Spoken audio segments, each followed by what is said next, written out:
Hello, welcome back to my channel. My name is Lewis, as always, and today, to coincide with it being the Goodreads young adult favourites, I figured I'd go through and chat about some of my young adult favourites. I've got 10 just sitting in a stack off camera that I've read, some of which I read earlier than young adult. Yeah, so here we go. So the first one we have is A Confusion of Princes by Garth. The only downside I have to say about this book is that it is a standalone. I think the world building is utterly fantastic. I think the prose is phenomenal. It's funny, it's deadpan, and it just does really well with exploring a lot of fun sci-fi concepts. So the whole premise is the main character, Kemri, I think I'm pronouncing that right, because Garth is Australian. He was taken away as a child, and now he's been trained for years and years to become a prince of the empire. So, he's just finished up his education, and then it turns out there are 10 million other princes who are all in line to be the next emperor. And so Kemri has to try and figure out how to win and survive. Will he become the emperor? Well, I know. Maybe some of you know. I think it's a really fun read. I wish Mix would come back to this world more. Next up, we have Runelight by Joanne Harris. So, this is actually it's like a sequel of a duology, but it's also like the last book in a 4-book series. So more or less the first book, Runemarks, is, and I've just dropped it, more or less the first book is about this sort of small feudal society, and it brings about, and there's like the Norse myths are real. It's set in its own world. I think it's mid-world. So all the Norse myths are real, the gods are real, magic is real, and very much weaves in sort of that sort of mythology.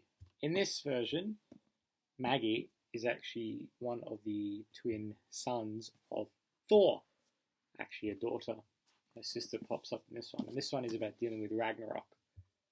Fun fact, a few years after this duology, Joanne Harris actually wrote 2 prequels from the perspective of Loki, which is called the Gospel of Loki and the Testament of Loki.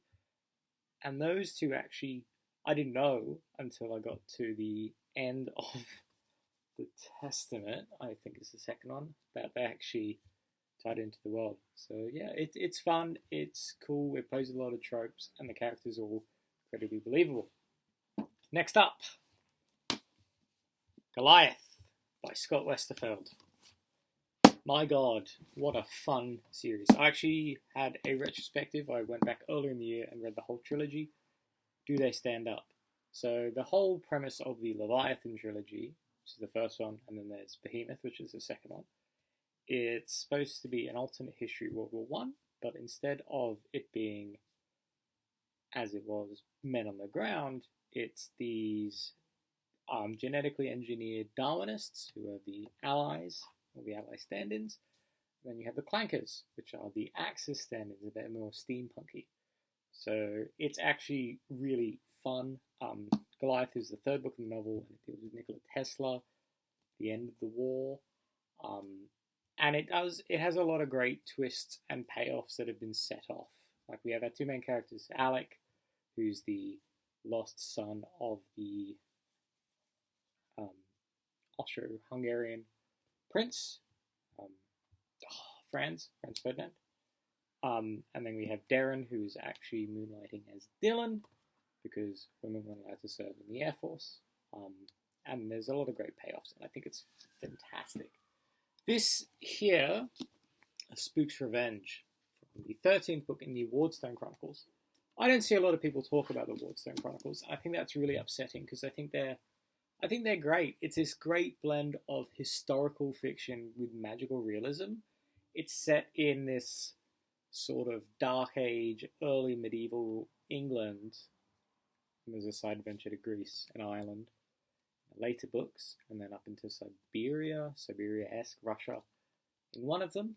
And it deals with if, all the British our folklore was real. So there's witches, but they're real, they're proper witches. They're not just like cackly little caricatures that they come across in some fiction. So this is the 13th book in the series. And there was also a little mini-series, which is the Starblade Chronicles, and then there's the Big Brother Wolf ones. And I think they're just fantastic. They are pretty much at that borderline of children's fiction towards young adult, but I think given the subject matter and some of the stuff that goes on, it would definitely classify towards that lower end of young adult. Whatever you do, don't watch the movie Seventh Son They Made of It. Even if you like Jeff Bridges and you love Ben Barnes, I know there's a Ben Barnes fanatic out there watching these videos. Don't watch them. Don't watch the film. It's one of the worst book to film adaptations I've ever seen. And I saw Artemis Fowl. So, next up, The Enemy by Charlie Higson. This is the first in a 7-book series and explores the concept of what if everyone over the age of 14 was turned into these zombie-like creatures. This came out in 2010, so back when the zombie craze was first sort of simmering away. Vampires were huge at the time. Apologies if you hear any strange sounds. It's people moving in the front below me. I met Charlie Higson at the Sydney Writers Festival way back when I was a very small high school boy. These are great. Part of the writing, which is not great parenting, he would rewrite the chapter and read it until his kids were scared and cried, which I don't think is great, but it really makes for good, entertaining material. The characters are incredibly believable. There's a few adult characters in there. It deals with ecological issues as well. I'm not going to spoil it, but and just the way that the teenage characters behave and the way that they deal, because more or less, if you are 13, 14 at the start of this play, The Enemy starts a year after it all kicks off. You have that thrust of leadership, and it's phenomenal in the way that some of the characters deal with it and don't deal with it. Next up, we have Oblivion by Anthony Horowitz. I didn't realize this until just now. I have picked a lot of finales. I don't always really pick the finales, but sometimes they are just chef's kiss way above everything else. This is the final book in the Power of Five, Anthony Horowitz's other kids young adult series when compared to Alex Rider. Alex Rider is interesting because there are certainly some things in there that are not kid friendly, but for this series I would definitely argue this more falls into the young adult spectrum. There's cults, there's abduction, murder, conspiracy, and a lot of the characters lose. There's not a lot of happy endings in this series. Even at the end, the big ending, it's still not a terribly happy ending, which is something I want to see more of in fiction. Like, let your heroes lose. I think that's really great. This one, I didn't... So when the 4th book, Necropolis, ends on a cliffhanger, and then there's a huge time skip between books 4 and 5, and that threw me through a loop, and it took me a while to actually get into engaging with that time skip, because some of the characters that I loved you don't actually see until further along. But yeah, this is, if you haven't read the Power 5, I would really recommend the Power 5. And now we have Light by Michael Grant. So this series, in the Gone series, came out around about the same time, even maybe a year later after Charlie Higson's The Enemy. She cracked a joke about the Sydney Writers Festival, said that someone had stolen his idea. So instead of everyone over the age of 14 disappearing, in this small town of Perdido Beach in California, everyone over the age of 14 disappears. There's this big dome that comes up around the town, like a big 10-mile radius. These kids start developing these mutant powers, and it's like, yeah, this is very much a full-on series. Like, Oh boy, there's a pregnancy at some point. I don't know how the kids deal with that. It's been a while since I came back to the pregnancy bit. But yeah, it's a really great thing. Like similar to how Lord of the Flies deals with kids run amok. There's a lot of kids that do run amok here. Like, and there's shifting power dynamics, and there's politics, and there's political assassinations. No actual assassinations, and it was this really great 6-book miniseries. And then Michael Grant came back and did a 3-book sequel series. The less I talk about this, the better. I'm sorry, Michael Grant. I think your books are great. I love the Berserk books as well. But these ones, that sequel series... Oof. Okay, so this is probably bound to appear on everybody's if not this one, then the Fault Now Stars. But Looking for Alaska, this book is utterly, utterly excellent. I love this book. I first got introduced to this book because my big high school crush, huge fan. So of course, me being me, not knowing anything about women. Some say I still don't know anything about women. Got into the book. It's great. It's fantastic. The miniseries they made as well, Charlie Plummer, equally fantastic. The only downside was I was hoping there'd be a John Green cameo. There was no John Green cameo. Sorted out. Yeah, I don't know where to start with Looking for Alaska. If you haven't heard of Looking for Alaska, you might have been living under a rock for the last 15 years, maybe. It's just, there's something so human about the pursuit of the characters and what they're trying to be.